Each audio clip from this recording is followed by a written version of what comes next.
Hello viewers, আজকে আমরা ABTA মাধ্যমিক টেস্ট পেপারের কিছু সলিউশন করার চেষ্টা করব। তো চলো শুরু করা যাক। দেখো 140 পৃষ্ঠায় কি আছে, নিম্নলিখিত প্রশ্নগুলির প্রতিটি ক্ষেত্রে সঠিক উত্তর নির্বাচন করো। দেখো একের একেরটা কি বলেছে, কোনো মূলধন x বছরে দ্বিগুণ হলে বার্ষিক সুদের হার এ দিয়েছে 100x%, বি দিয়েছে 100/x%, সি দিয়েছে x%, ডি দিয়েছে এদের কোনোটিই নয়।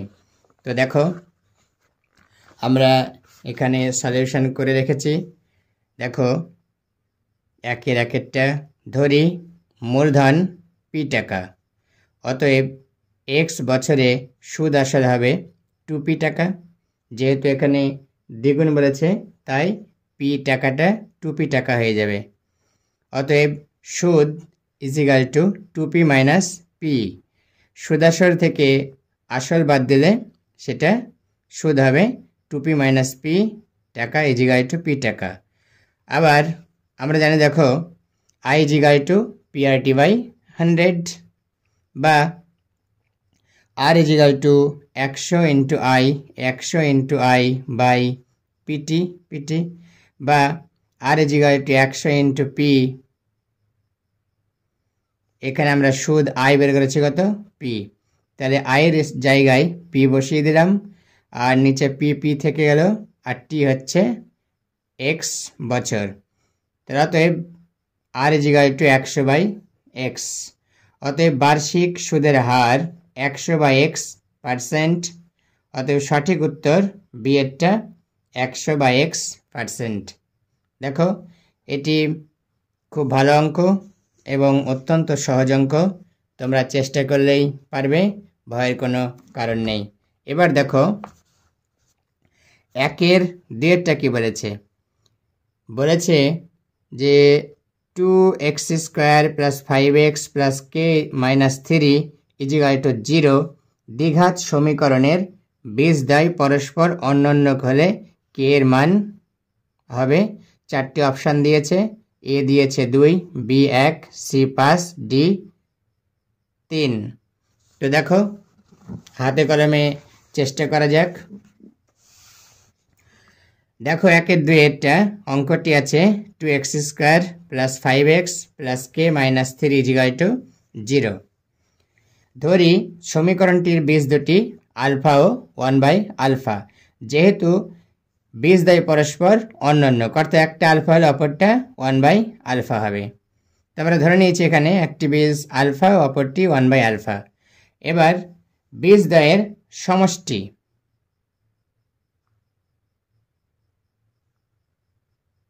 বীজদ্বয়ের সমষ্টি বের করা যায় আলফা প্লাস 1/α, কিন্তু আমাদের এখানে বীজদ্বয়ের সমষ্টি কোনো প্রয়োজন নেই। অতএব বীজদ্বয়ের গুণফল বের করছি, আলফা ইন্টু 1/α সমান এই ধ্রুবক পদ k - 3/x² সহগ 2। তাহলে আলফা ইন্টু 1/α = k - 3/2।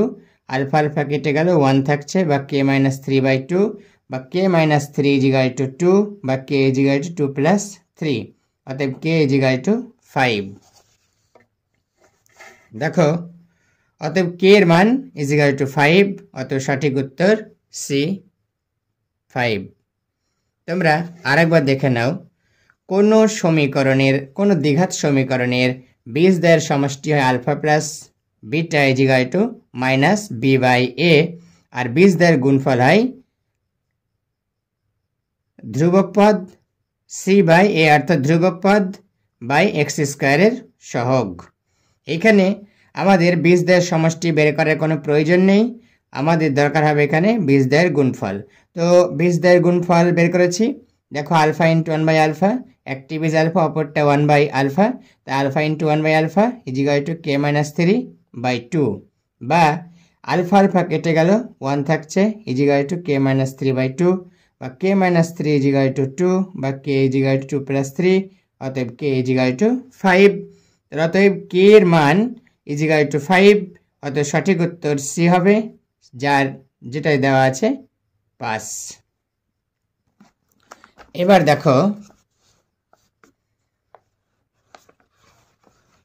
বইটা খুব যাক ভলিউম, দেখো এবার আচ্ছা 2 তো হলো, এবার আমরা যাব 3-এ। PQRS একটি বৃত্তস্থ সামান্তরিক হলে কোন P এর মান হবে 45 ডিগ্রি, 60 ডিগ্রি, 90 ডিগ্রি আর 50 ডিগ্রি। তো দেখো শুরু করা যাক। এই অঙ্কটি করার আগে তোমাদেরকে একটি কথা বলি, সেটা হলো যে বৃত্তস্থ সামান্তরিক অবশ্যই আয়তক্ষেত্র হয়। তোমরা একটি উপপাদ্য পড়েছো বা দেখেছো যে বৃত্তস্থ সামান্তরিক অবশ্যই একটি আয়তক্ষেত্র। তো দেখো আমরা এইখানে একটি বৃত্ত ফ্রি হ্যান্ড এঁকেছি। দেখো বৃত্ত ঠিক হয়নি, বৃত্তের মতো হয়েছে, যাকে সমস্যা নেই, অঙ্কটি করা বলেই কথা। তো দেখো PQRS একটি বৃত্তস্থ সামান্তরিক, যেটা কিনা আয়তক্ষেত্র। এই যে আমি এখানে লিখেছি বৃত্তস্থ সামান্তরিক অবশ্যই আয়তক্ষেত্র, অতএব প্রতিটি কোণের মান 90 ডিগ্রি, অতএব কোণ P = 90 ডিগ্রি, অতএব সঠিক উত্তর C 90 ডিগ্রি। তো দেখো আরেকবার দেখে নেওয়া যাক। বলেছে PQRS একটি বৃত্তস্থ সামান্তরিক এবং হলে এই কোণ P এর মান চেয়েছে। দেখো বৃত্তস্থ সামান্তরিক অবশ্যই সেটা কি হবে, আয়তক্ষেত্র হবে। অতএব আয়তক্ষেত্রের প্রতিটি কোণের মান কত হয় 90 ডিগ্রি, অতএব কোণ P = 90 ডিগ্রি।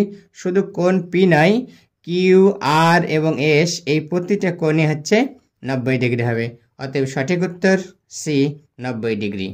এবার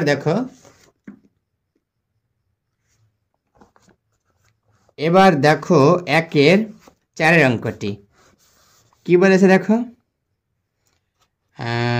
বলেছে যে 2 cos 3 θ = 1 হলে থিটা এর মান হবে 10 ডিগ্রি, 15 ডিগ্রি, 20 ডিগ্রি, 30 ডিগ্রি। দেখো 2 cos 3 θ = 1 হলে থিটার মান হবে 10 ডিগ্রি, 15 ডিগ্রি, 20 ডিগ্রি এবং 30 ডিগ্রি। তো দেখো হাতে কলমে করে দেখা যাক কি হচ্ছে। দেখো এখানে 2 cos 3 θ = 1 বা cos 3 θ = এই 2টাকে 1/2 করা হলো, বা cos 3 θ = এবার তোমরাই বলো যে cos কত ডিগ্রির মান হাফ বা 1/2 হয়। মনে পড়ছে? অবশ্যই মনে পড়ে যদি তোমাদের এটি মুখস্থ থাকে বা এটি প্র্যাকটিস করে থাকে। cos 60 ডিগ্রির মান হবে 1/2। বা এবার এই cos θ থাকবে না, 3 θ = 60 ডিগ্রি বা θ = 60 ডিগ্রি বাই 3 = 20 ডিগ্রি, অতএব θ = 20 ডিগ্রি, অতএব θ এর মান 20 ডিগ্রি, অতএব সঠিক উত্তর C 20 ডিগ্রি। তাহলে দেখো এইখানে 2 cos 3 θ = 1 দেওয়া আছে, আমাদের থিটা এর মান বের করতে হবে। তো দেখো 2 cos 3 θ = 1 বা এই cos 3 θ = এই 2 দিয়ে 1কে ভাগ করা হয়ে গেল, অর্থাৎ 1/2 হলো। বা cos 3 θ = cos 60 ডিগ্রি, যেহেতু cos 60 ডিগ্রির মান 1/2 হয়, বা 3 θ = 60 ডিগ্রি বা θ = 60 ডিগ্রি বাই 3 = 20 ডিগ্রি, অতএব θ = 20 ডিগ্রি, অতএব θ এর মান 20 ডিগ্রি, অতএব সঠিক উত্তর C 20 ডিগ্রি। কেমন? এবার দেখো 2-এর 5-এর অঙ্কটা কি আছে দেখো। 2-এর 5 1-এর 5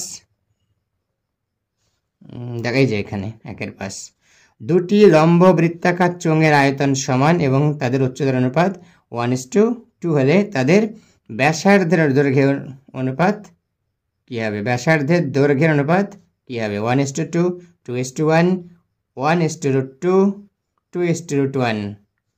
তো দেখো চেষ্টা করা যাক কি বলেছে। দেখো ধরি চোঙ দুটির এইখানে ব্যাসার্ধ হবে, চোঙ দুটির ব্যাসার্ধ R1 এবং R2, R1 একক এবং R2 একক, এবং উচ্চতা H1 ও H2। ধরি চোঙ দুটির ব্যাসার্ধ R1 একক, R2 একক, এখানে এককটাও লেখা হয়নি, লিখে দিলাম। ধরি চোঙ দুটির ব্যাসার্ধ R1 একক ও R2 একক এবং উচ্চতা H1 ও H2। এখানে একক দেওয়া যেতে পারে, এখানে আমি একক লিখে দিলাম, কোনো সমস্যা নেই। তাহলে H1/H2 দেওয়া আছে 1:2, অর্থাৎ 1/2। এবার পাই R1 স্কোয়ার H1 = পাই R2 স্কোয়ার H2, এদের আয়তন সমান বলছে। এইটা হচ্ছে প্রথম চোঙের আয়তন, এটা দ্বিতীয় চোঙের আয়তন। প্রথম চোঙের আয়তন পাই R1 স্কোয়ার H1, আর দ্বিতীয় চোঙের আয়তন পাই R2 স্কোয়ার H2, এদের আয়তনটা সমান হবে। বা দেখো R1 square by R2 square into H1/H2 = 1। দেখো এখানে আমি পাই বাদ দিয়েছি, আর R1 square by R2 square করলাম ইন্টু H1/H2, তাহলে ডান পক্ষ 1 থাকছে। বা R1/R2 whole square into 1/2, H1/H2 1/2 আছে, = 1। বা R1/R2 হোল স্কোয়ার = 1 ইন্টু 2/1, বা R1/R2 হোল স্কোয়ার = 2/1। এবার দেখো, বা R1/R2 = √2/1, বা R1/R2 = √2/1। অতএব চোঙ দুটির ব্যাসার্ধের অনুপাত √2:1, অর্থাৎ সঠিক উত্তর ডি, √2:1। আরও একবার দেখে নেওয়া যাক। দেখো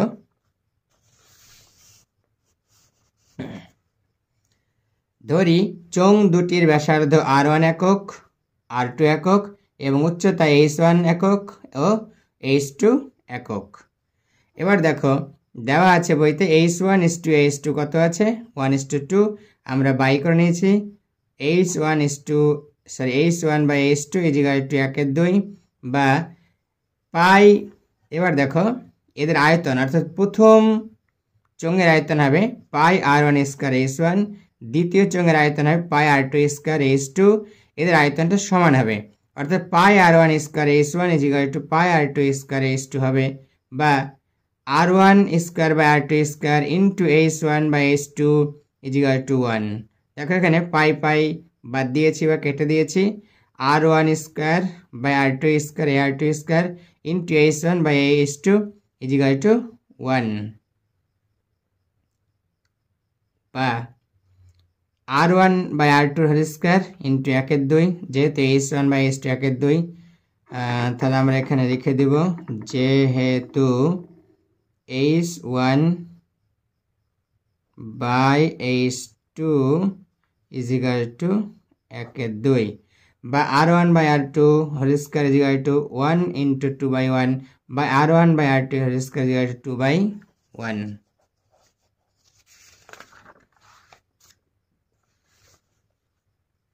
দেখো এবার, বা R1/R2 = √2/1, বা R1/R2 = √2/1।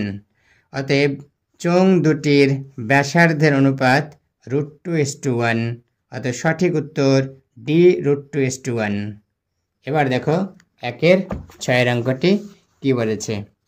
দেখো